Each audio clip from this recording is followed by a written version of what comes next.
Right here. Okay, so let's go ahead and get shaking, and then I'm going to go into some paradoxes. Feet parallel, knees bent, just gently shake. We're going to just spend some time just loosely getting started. Welcome to the first episode of the Paradox Diaries.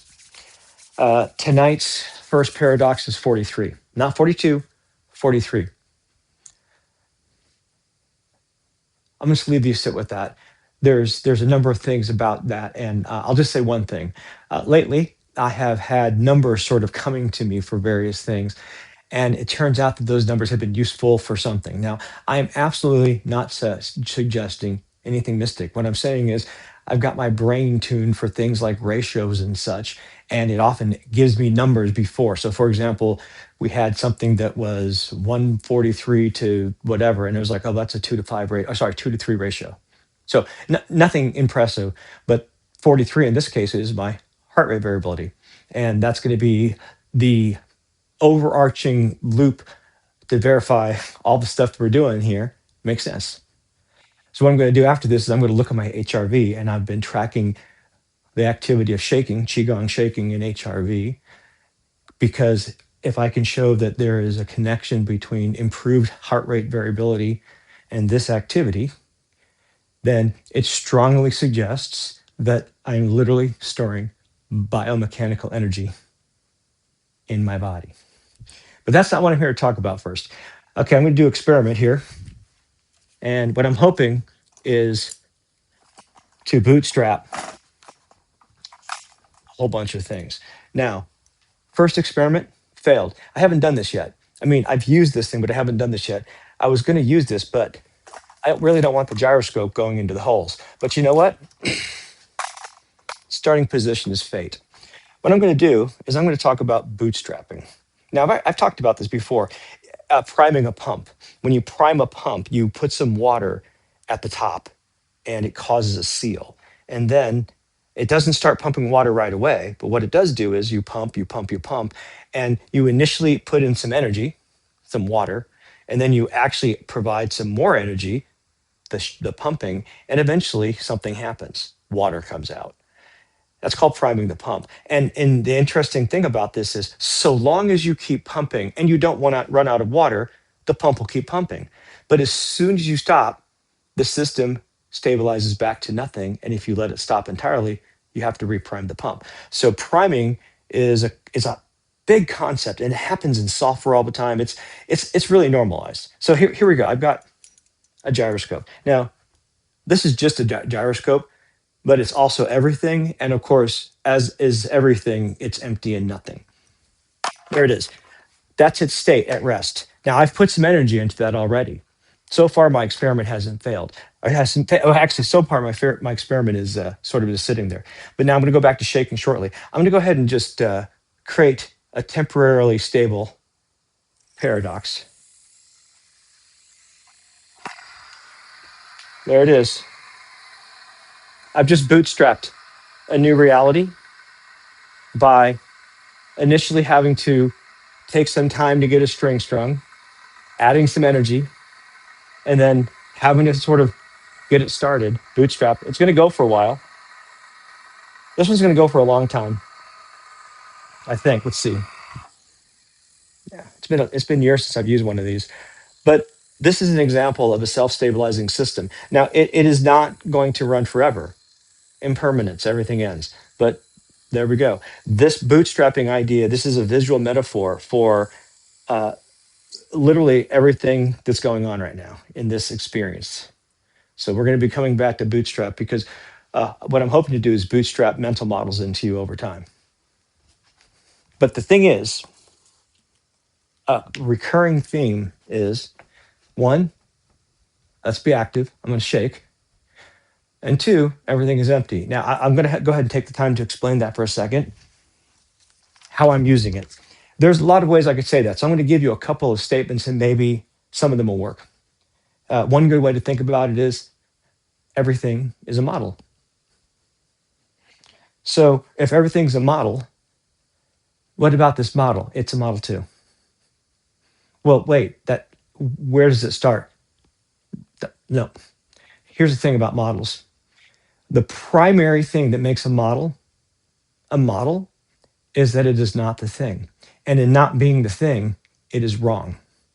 So to model something, you must be wrong. You must sacrifice some part of the information so that the model does not represent anything. So here's a model. I'm pointing to me. So this finger is pointing to me. That's a model. The whole thing that you're experiencing is a model. And actually, it's a model that your brain has been forming for years and years and years. And it turns out that's a physical process. And physical processes can be changed by other physical processes. I'm doing a physical process right now. And while the direct bouncing itself is not doing much, what it is doing is it's moving my internal tissues, which are all slightly different. And so they're going to shake at different frequencies and cause different kind of interference patterns. And it just so happens our bodies are chaotic systems. And so noise, 5 to 15 hertz, is good to help reset them and restore them. And if you're wondering why I'm doing what I'm doing, I'm just playing around. Here, I'm going to drop my shoulders. I'm going to twist my hips. Be careful of your knees. Feel your body while you're doing this. Now, the reason this is my primal, this is a paradox engine. All right, this is my primal paradox tool. Now, I'm using paradox in a way that is something that makes you aware of something you were not previously aware of. So the paradox tool is a tool that takes you from I don't know to, oh, I don't know. Notice that's singularity to a triad. You go from complete unawareness to there's me, there's the something, and the relationship is I don't know. So while you don't know what the third thing is, you know that it's not you. And in that spark of paradox, you're self-creating you're co-creating an existence. And it's hard to think about. And the gyroscope is an example of that. Something external started it. Now, I started talking about emptiness. So let's get back to emptiness, because what I'm really talking about is everything's related. So everything's a model, everything's related. I could give you an inductive proof to suggest that, in fact, the universe is totally connected throughout all time. And it's inductive proof. It's not mathematically sound. But the bottom line is, if you sort of meditate on it a bit, you're going to find that really, at some level, there is no independent arising.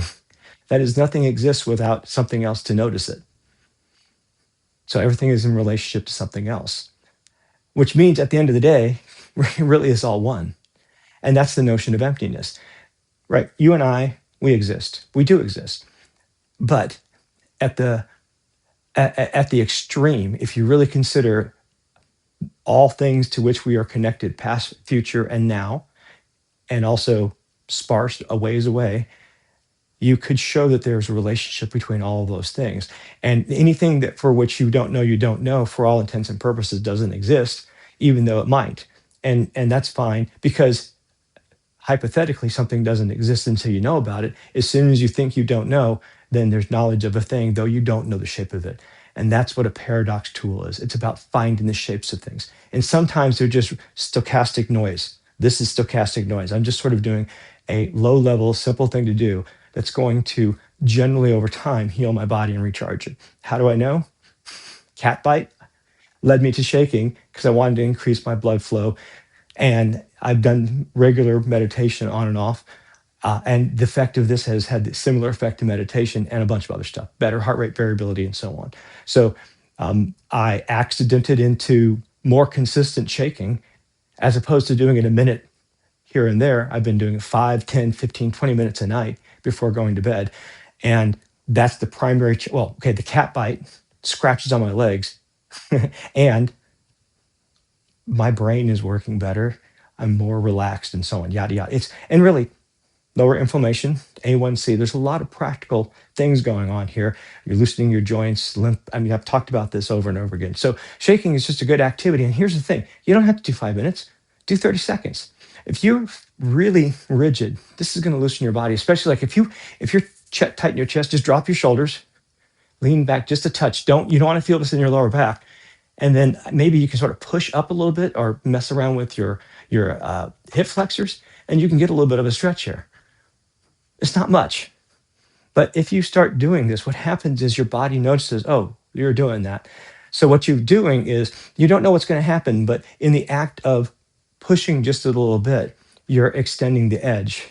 The edge expands infinitely, and you're just working on it. Now, I'm going to say that edge does expand infinitely, but you're going to die in a few years. I'm going to die in a few years. We're all going to die.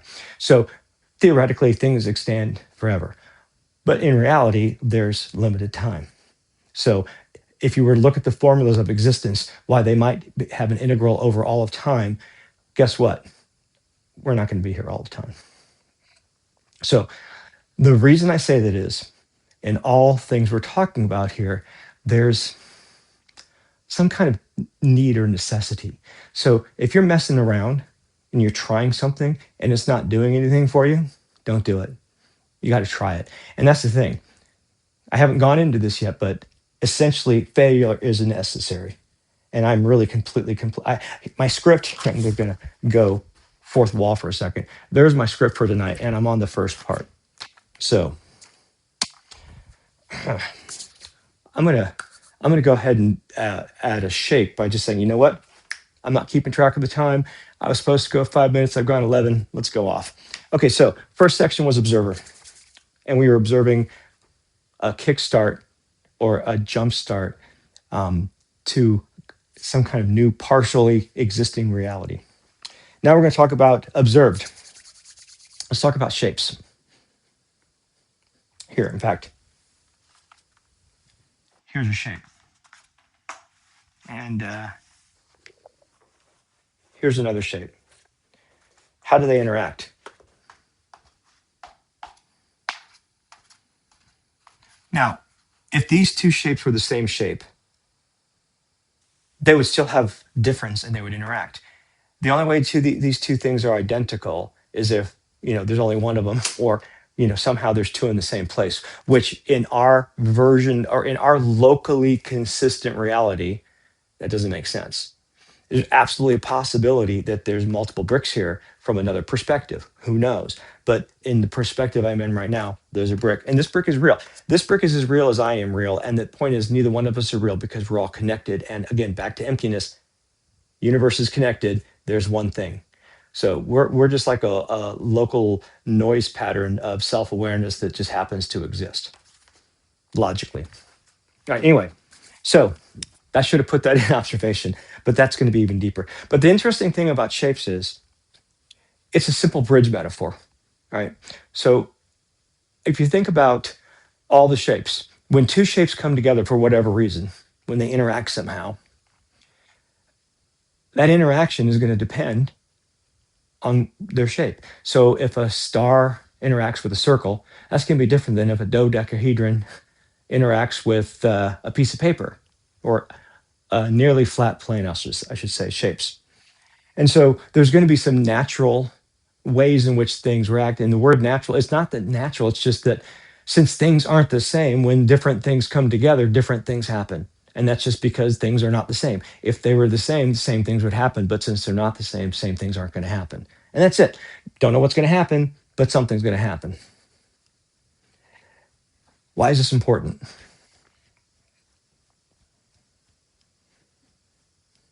Why is this important? You know what? I've lost my train of thought. Let me think. I got a note here.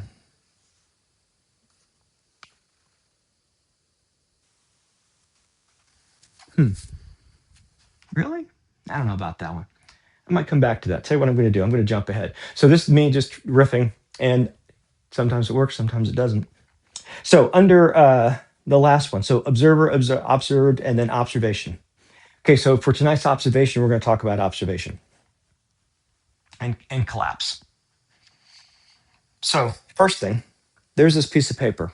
This is a chaos tool. Sorry, still getting used to the terminology. This is a paradox tool. How is it a paradox tool? Okay, let's talk about priming the pump. We were just talking about priming the pump, but I want to talk about how I primed my pump right before this was going, and I want to come back to 43. So my most recent process before tonight has been heart rate variability, 15 minutes of Qigong shaking, some other stuff, and then HRV. And I've been monitoring the process to see if, in fact, this does help. And guess what? I don't need the numbers. The numbers are consistent with kind of what I expected, but I know from in my body it's just working. So there's an observation. But priming the pump. So what I did was I came up with a plan, and actually I'm working with Perplexity to do a lot of this stuff. I'm having it for a good metaphor. I'm a cup, and Perplexity is water, and so depending on the shape of the cup I bring, the water fills it effectively. That's how it's working. So another metaphor is I'm Yang, and Perplexity is Yin, and so just to show you that there's some kind of interaction, and the notion there that's important is feedback. So even though the feedback is clinical and statistical, it's still feedback that I can use. And in my profession as a software developer, I use that kind of tool all the time. It's called code analysis. And it's part. And the thing that it does is it gives me tools to look at things in ways that I am incapable of looking at it. And AI is just like that for me. So AI, code analysis tools, and there's a primal tool that I'm using right now, shaking.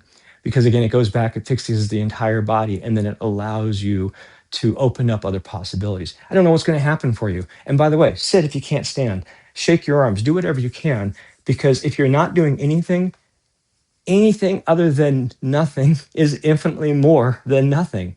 And so start small, and kickstart, bootstrap, prime your pump, and get yourself to a new bit of stability.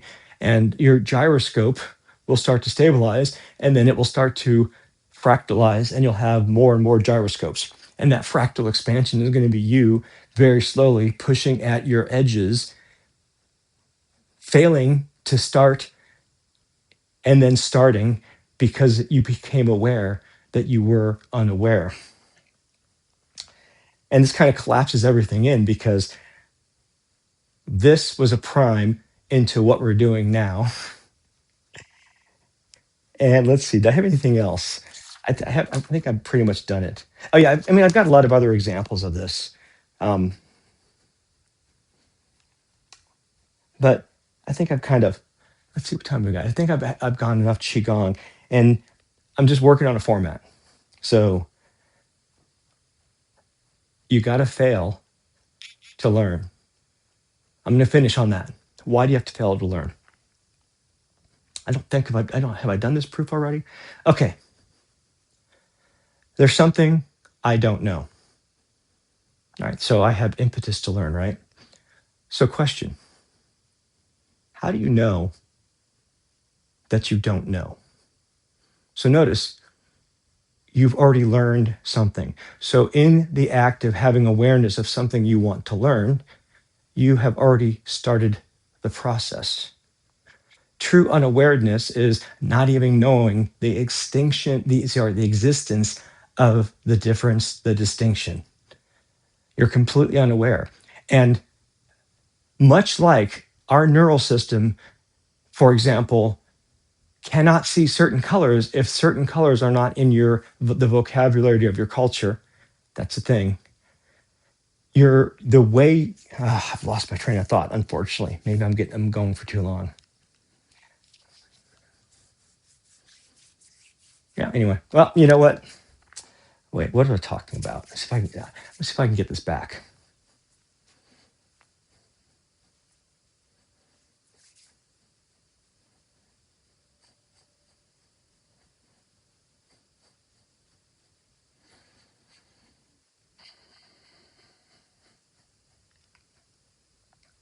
I'll tell you what. I might be able to pick up on that. Let me see.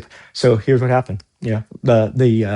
The paradox field collapsed into singularity, and that little branch of riff or information didn't have enough stability. I didn't put enough energy into it. So it's fine. So I had a little bit of a neural flare up. It connected some stuff, and then it shut down. But one thing I would talk about is so one of my other tools, and this is a tool I've used for years, is you have internal voices, right? I have internal voices, and that's just so what that is Your subconscious can't directly communicate with you, but what it can do, it can actually, it is connected to the brain. And so it is possible for the subconscious to attempt to send messages to you, like my subconscious sending me numbers. When it sees that I'm looking at something that has a certain shape, it's able to analyze the shape much more rapidly than I can, and it gives me a number. There's nothing magic about it. It's just because I do a lot of numbers, I've done enough tuning of my neural system so that when it sees things of a certain shape, it can assign approximate ratios.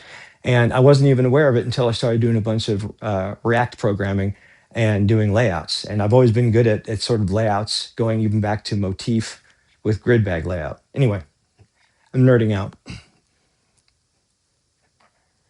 But one of the things I've done is, so since I had a voice, I originally started to try to be really fancy and give it like all the different voices names, and that's from work with the system of Virginia Satir and also Jerry Weinberg. But honestly, I just sort of made it Fred, and so Fred is my attempt at communicating into my subconscious, and Fred can communicate with me, it seems, and sometimes just flow. Now, Fred doesn't exist, right?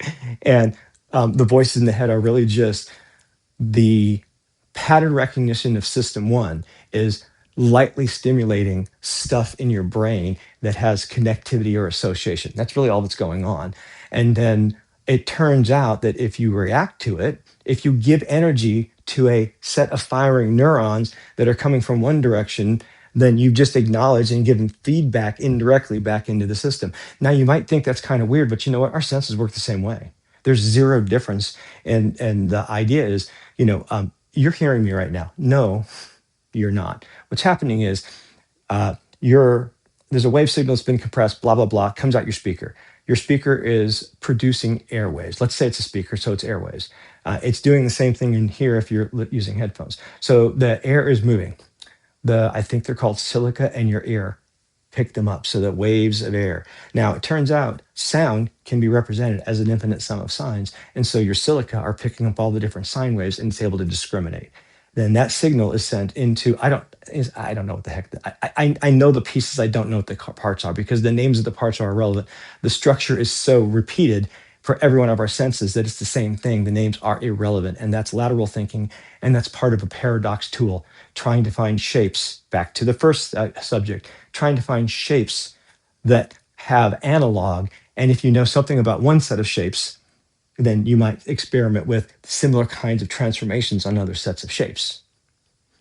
So notice now, when I say shapes, all I'm looking at is I've got a model. I've got some things that are interacting in a way, and I've got some things interacting in a way in different domains.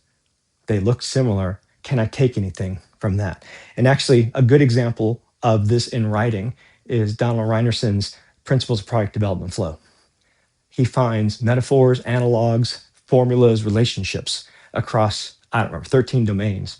And then he puts it all together in a comprehensive set of, I would say, if you're Buddhist, it's skillful means. In my system, I'm going to call them paradox tools. And again, the idea of paradox is there's some kind of instability that has just happened from non-differentiation to differentiation. You've gone from I don't know to I don't know. And eventually what you want to get to is I am. That is, you want full connection with that thing. And so if you go in reverse, I am, I don't know that I don't know. And that is my new mantra because it expresses an idea that ultimately I don't know. So I have models, and those models are useful so much as they help me navigate the world. And in as much as a model that I have seems to give me useful results, the model is useful. So shaking is a model that is useful, and it's meta useful. I mean, if you really delve deeply into the notion of emptiness, what you'll find is the past and the future are related. And let me explain how. As a child, I experienced trauma. We all do. Now, trauma, I'm going to give a simple definition of trauma, and this is a clinical definition, but it's important. Trauma is simply the nervous system getting overloaded. So stimulus comes in, and the nervous system can't do it. So what happens is you're getting all this electrical stimulus. Maybe the default mode network's not formed. Maybe the filtering's not happened. Who knows? Your nervous system, your body can't handle it. And so it starts just grounding that information and that noise and that signal wherever it can. Sometimes that ends up in brain tissues in the form of messed up or overconnected or underconnected neurons. Sometimes that ends up in tightness in your shoulders, issues in your tissues. So, now, by the way, I'm assuming all this. I don't know any of this, but here's the thing: this is my operating model, and I've made amazing changes to my body. And if you go back and look at me in 2015, I was 250 pounds and Pillsbury Puff Boy. So I don't, again, back to emptiness. Everything is empty of independent nature. So at the end of the day, it's a singularity. We don't exist, but in this local paradox, we do exist. And as much as I exist, I'm going to go ahead and try to find things that are helpful. And this is helpful. And this model is helpful as well, right? So let's see, where were we? Silica, electrical signal, neural firing. Okay, trauma. I was talking about trauma. So trauma, let's think of trauma as a little node of neurons in your cranium somewhere that they're not completely disconnected from, but they're like weakly connected. So what happens is, and again, this is a model for understanding, and it's a somatic model, but it completely fits my actual lived experience. And so I don't, again, it's a way to understand connections, and it's loosely based on science, but it's also my lived experience. And so it's I just anyway. So anyway, you've got a connection of nodes. Now I don't know about you, but if you've ever been inside your head for a long time, things start rattling around. Metaphorically, probably literally, because if you think about it, you've got all those electrical signals, they're interacting, and so you probably have some vibration in your skull, which means you're going to, the brain itself, which is probably going to reverberate off the skull. So the brain's activity, as it gets higher and higher energy and higher, more neural activity, things start bouncing around and it starts getting overloaded. It shocks out. As soon as you somehow release that, you can often feel a physical somatic release issue in your tissue. So that's what's going on. So what happens is you've got some kind of tightness, could be in the body, could be in the brain. Probably there's a connection between one in the brain and one in the body. You release that tension goes out. And a way to think about that is, if you've got backed up water, if you open a hole, you allow more water to flow in back to the pump. But this is something that is built up. So what if you have plenty of water? How do you prime your pump to release that mental chi to allow that trauma to be reconnected with yourself? And the answer is, you keep shaking to randomly push neurons through your body. So you grow neurons every day, 750 neurons a day. Give the body something to do with them, those things grow. And over time, you start to make weak connections with these heavily connected sort of little universes, universes of chaos that occasionally trigger you, and then you get to it, it releases, it's still there, but now that it's connected to the network, it's grounded. So much like in Tai Chi, to get rooted, feet parallel, grabbing with the 9 yang points of the feet, 5 toes, 2 balls, heel, side of the feet. Knees slightly bent. I'm starting to get my ligaments engaged. Taking the sacrum, relaxing it down, pushing the fontanelle up, and relaxing here so that you can relax here and engage your pelvic floor. Right? That there is also an example of a tool, chaos tool. If you do that enough, you're going to start to relax your body. And really, what it gets down to is the combination of Qigong and other things like yoga, Tai Chi for me. And I think for me personally, one of the most important things is deep flexibility work, because deep flexibility literally releases those tensions and allows those connections to reform. And there was something else I was going to say about it. But, practice sitting in discomfort. And there's a lot to be said for that. I'm going to give you one other happy chaos tool. So when I stopped traveling and COVID hit, I happened to be eating somewhat spicy food, And I'm aware of the fact that spicy food is good for antimicrobial and also antifungal. So it's healthy. So I started eating more and more spicy food, and I got from a 5 to a 7 to a 9 to a double X. And at the last level, few levels were definitely ego, 100% ego. And then I backed off. And what it has turned into in retrospect, I didn't know. And by the way, this is the past talking to the future, and I'll talk about somatic body awareness. The use of spicy food is a practice for sitting in discomfort. When you sit in discomfort, you are able to sit with one of those new formed connections, because what happens is the neural connection starts to make connection with the trauma, and things start to release. And if you're not ready for discomfort, you're like, nope, you stop. And you can do that. And so you have to prepare your body to be able to sit in discomfort. Eat some spicy food. It'll also be healthy for you. Do some shaking. It'll help lower the state of the body so that it can store reserves so that you can sit in discomfort. So, this is the ultimate paradox tool because it generally recharges your body and returns to homeostasis. And the important thing about that is homeostasis. This is a generic tool. If you're up, it'll bring you down. If it's down, it'll bring you up to a middle. It's actually going to be sort of multiplicative in general. So I would generally encourage you to just do this. And again, play with it. It doesn't matter.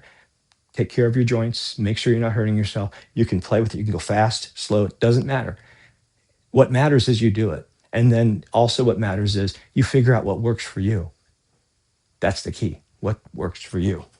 Now, I normally do neck isometrics, so I guess I'm going to have to do some neck isometrics.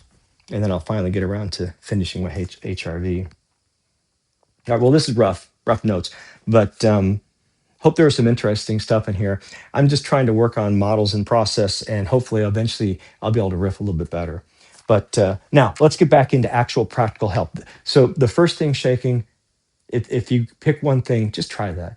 You can, by the way, shake. That's it. Don't worry about your breathing. Do monitor for pain. Don't worry too much about your stance. Don't lock your joints, but just play. That's all. Seriously, this is good enough. Because what you're doing is you're adding light stimulation. Your brain's noticing it. Don't overload your brain. If you're not used to doing anything, just a little bit is sufficient. And I know, I swear, I did 7 years of Qigong and I thought it was just a waste of time. I'm embarrassed to say. And it wasn't. I mean, the physical value of Qigong is there. But the thing is, as you understand what you're doing with energy, if you stretch your body and loosen your body and lower your wrist, your resting tension, you'll be able to feel subtle energies. And if you can feel subtle energies, you can start to notice stuff. So just something to think about. Now, I'm going to go ahead and do the isometrics. Um, I'm going to go ahead and mix neck isometric with Wu Chi. Wu Chi is a neutral stance where you can use it. Primordially, it is actually instability. Sorry, it's the primary level of instability in terms of its singularity. And then as you separate yin from yang, you do the form. You're going into chaos and practicing the form, etc. But in this case, we're using it to help us engage our pelvic floor. So it could either be the infinite singularity or it can be a handy way to stand. Actually, it is. It's both and neither. So feet parallel, knees bent. I'm going to relax my sacrum down. Ooh, that's good. I'm getting a nice stretch in my lower back. Push my fontanelle. Fontanelle above the top of the ears, back third of the head. Push that up. That extends your thoracic spine pretty well. Now I've got a nice stretch on my back, and I'm going to relax my left side as much as I can as I push with my right hand in. Here we go.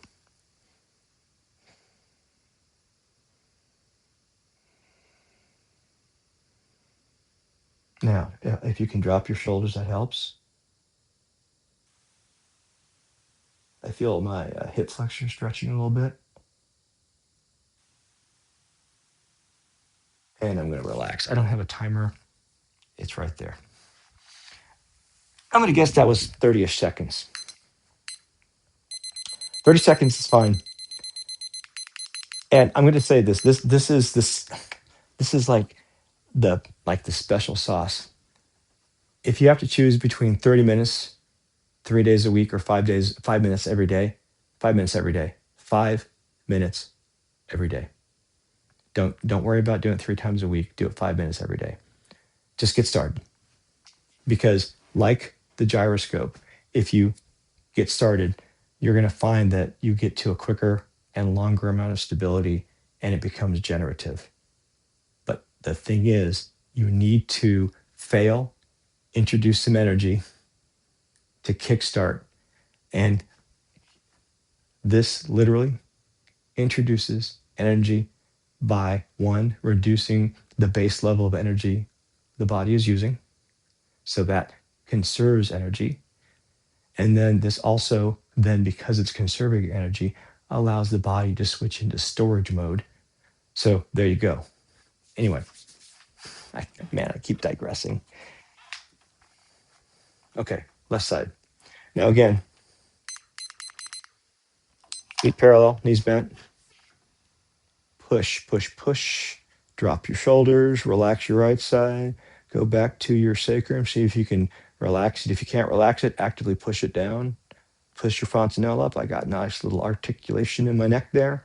Feet parallel, grab with your toes if that feels good. Knees are a little bit bent, sacrum down. Push the fontanelle up. Relax your shoulders. Over and over again.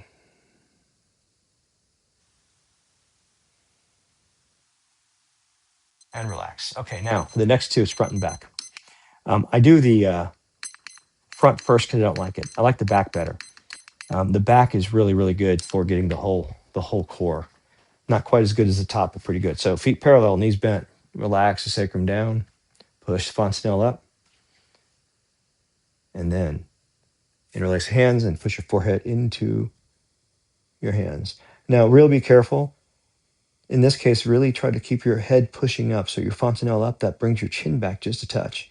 Also, I notice when I do that, probably through association from practice, that I also feel my hamstrings, my hip flexor stretching. So I feel my trapezius getting a little bit of engagement. This, by the way, is PNF. Squeeze, release. And what happens is when you squeeze and release, if you hold for a bit, there's a reaction where things let go. So oftentimes it can help turn things down just a little bit. Now there's a more intense version where you go to like near collapse, and in that case, well, in both cases you're using a thing called the Golgi tendon organ. It's a connector between the tendon and the muscle, but you're overloading it. We're messing with the nervous system, and really all of these things we're doing are nervous system, I'll say hacks, and that's exactly what they are. So shaking is stochastic noise. Breathing is parasympathetic dominant. And generally okay, so something can be parasympathetic dominant, or it could be sympathetic dominant. For example, any kind of racket sport, football, jogging, those are going to be yang. They're going to be sympathetic dominant. And they're great. Here's the problem. If you do that and then you work and then you drive in traffic, you're sympathetic dominant all the time. So, because of my context, most of my practices are parasympathetic dominance because I need to unwind. I don't need to wind up. And the great thing about shaking, it's primordial. It's noise, and our cells operate on noise, and noise, about 30 to 40% noise is too much. I'm getting the numbers wrong, but oh, sorry, kitty. But noise is important, and that's what we're doing. Okay, for this last one, I'm going to go a little bit longer.